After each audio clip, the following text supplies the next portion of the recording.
Assalamualaikum warahmatullahi wabarakatuh. Perkenalkan, nama saya Edi Kusambol Saputra dengan NIM 2022-008224. Kali ini saya akan menjelaskan bagaimana cara mengolah data melalui uji deskriptif, uji asumsi klasik, dan uji regresi atau MLA. Nah, pertama-tama kita akan mengimpor data tersebut. Kebetulan datanya sudah saya siapkan. Kita ke file, kemudian kita ke import data, kita ke Excel. Kita klik data, dan kita klik open. Kita oke saja. Nah, di sini sudah muncul datanya. Di penelitian saya menggunakan variabel PBB, DR, size, dan DBR. PBB ini adalah dari nilai perusahaan, DR dari leverage, size ini dari ukuran perusahaan, dan DBR ini dari pembentukan dividen. Karena di sini koma desimalnya terlalu banyak, saya ubah menjadi 2 saja.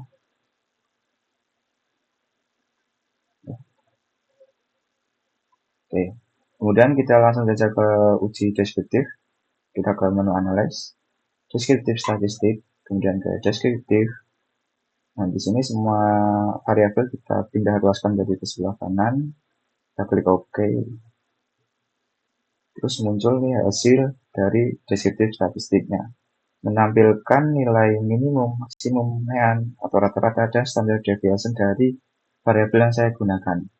Dan selanjutnya kita akan masuk ke uji normalitas data. Kita kembali ke datanya. Kita ke analyze, kemudian kita ke regression, kemudian ke linear. Nah, di sini PVV kita masukkan ke dependent, dan DR, size, dan DBR kita masukkan ke independent. Oke, kemudian kita klik save, kita centang as standardize, dan kita continue, dan kita pilih OK. Nah, selanjutnya kita langsung saja ke analyze, kita ke non-parametric test, legacy dialogs, kemudian ke when sample DS. Di sini kita memasukkan hanya nilai residu yang kita cari sebelumnya. Oke, kemudian kita oke. Nah, di sini sudah muncul hasil dari uji normalitas.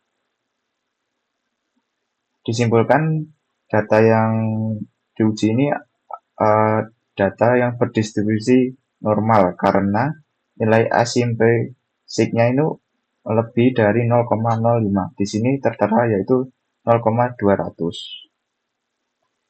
Langkah berikutnya kita akan masuk ke uji multi kolineritas. Pertama kita langsung ke analyze, kemudian ke regression, linear. Nah, di sini langsung saja kita klik kita centangnya kita hilangin, continue, dan kita ke statistik, centang yang collinearity diagnosis dan covariance metric, continue, dan kita klik OK. Ini untuk uji multi kolineritas sendiri kita fokus ke tabel koefisien sendiri. Di uji multi kolineritas sendiri, jika nilai toleransi itu lebih besar dari 0,10 atau nilai FIF-nya itu kurang dari 10, artinya tidak terdapat masalah multi kolineritas.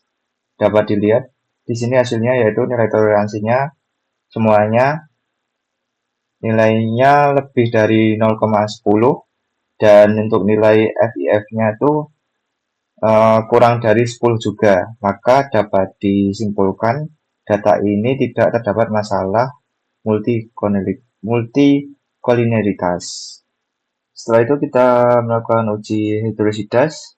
Caranya kita ke analyze, kemudian kita ke regression, linear, kita ke save, kita mau menampilkan nilai residual lagi, kita continue, dan kita statistik. Ini kita centang saja kembali, kemudian kita OK, dan kita langsung ke transform, complete variable, dan saya sudah membuat, karena saya uji heterositasnya saya mengerjakan uji pak, yaitu dengan meregresikan nilai logaritma atau ln dari residu kuadrat independennya. Nah, saya sudah memasukkannya. Ini saya hapus dulu.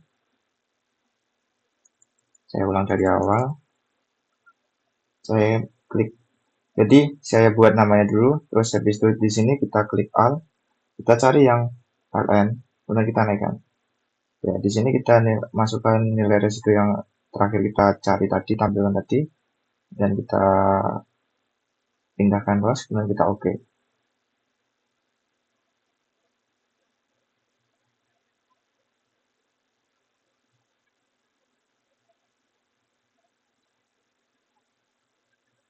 Dan kita ke Analyze. Kita ke Regression Linear. Kemudian kita ganti dependennya menggunakan yang variabel terbaru.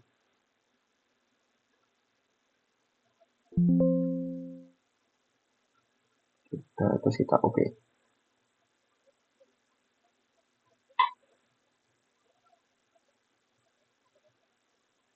Nah, di sini kita dapat lihat untuk nilai signifikannya. Data ini nilai signya semuanya yaitu lebih dari 0,05. Nah, dapat disimpulkan kalau data yang lebih 0,5 itu datanya tidak terdapat masalah heterositas. Untuk selanjutnya kita masuk ke uji autokorelasi, makanya itu ke analyze, kemudian ke regression linear, dan kita masukkan variabel-variabelnya lagi ke statistik, terus kita centang, turbine Weston, kita klik OK. Nah, di sini turbine Westonnya yaitu 0,699-nya, artinya data ini masih terdapat autokorelasi. Cara mainnya kita ke transform, complete variable, terus kita menggunakan, saya akan menggunakan log. Kita nanti nama dulu. Terus kita klik di sini, kita terus kita ke log 1, kita naikkan, dan kita pilih ini, kita pindah ke sini, dan kita OK. Dan coba lagi menggunakan log, kemudian kita pilih log 1 lagi, x1, ini kita ganti ke variabel 1. Saya dr OK. Nah, di sini sudah ada nilai lognya. Dan kita ke analyze, kita ke regression linear, dan kita ganti dr-nya ini menjadi log 1 dan log y ini cuma ke sini. Ini sudah gantinya. Nah, di sini nilai dobrimosanya meningkat dari 1,943.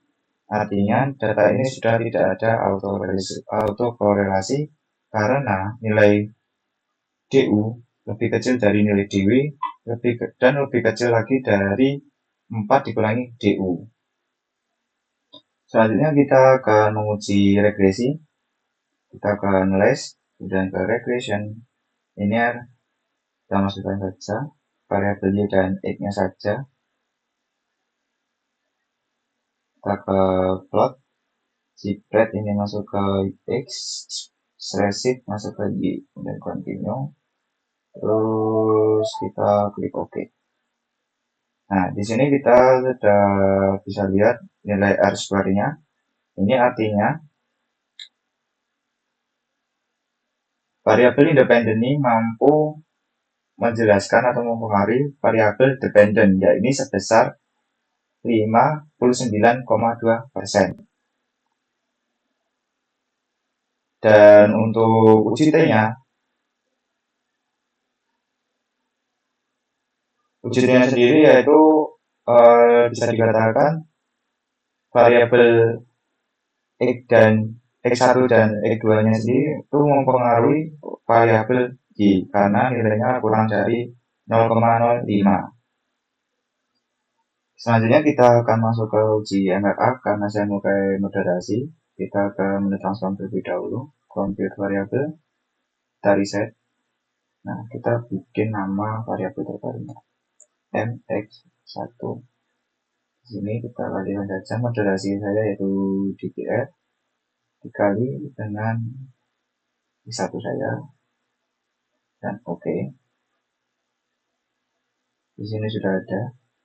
Terus kita transform lagi karena E2 ini tinggal diganti, tinggal pakai size atau oke.